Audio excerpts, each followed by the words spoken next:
महाराष्ट्रात नुसतं वाचाडी नेत्यांचं पीक उफाळून आले, त्यातच मंत्री सुद्धा आपल्या तोंडाच्या वाफा घालवत असतातच। नुकतेच भाजपचे आमदार आणि माजी मंत्री बबनराव लोणीकर यांची जीभ घसरली असून वादग्रस्त वक्तव्य त्यांनी केलं आहे। नेमकं ते काय म्हणाले जाणून घेऊ। नमस्कार, मी पल्लवी स्वागत करते इब्लिशच्या या विशेष व्हिडिओमध्ये।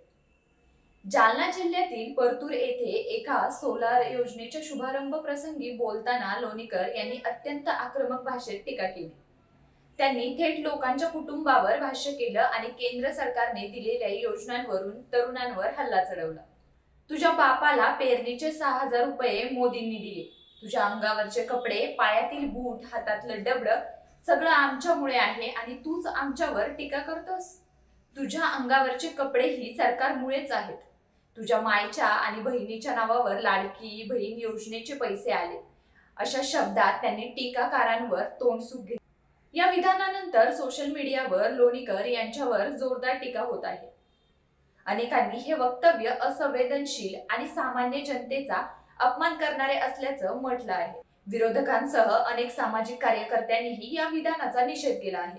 राजकीय वर्तुळात यामुळे नव्या वादाला तोंड फुटले आहे। सध्या राज्यात निवडणुकीचे वारे वाहत असताना अशा वादग्रस्त विधानांनी भाजपची अडचण वाढवण्याची शक्यता वर्तवली जात आहे। तुम्हाला हा व्हिडिओ कसा वाटला कमेंट करून नक्की कळवा आणि पाहत राहा इब्लिस।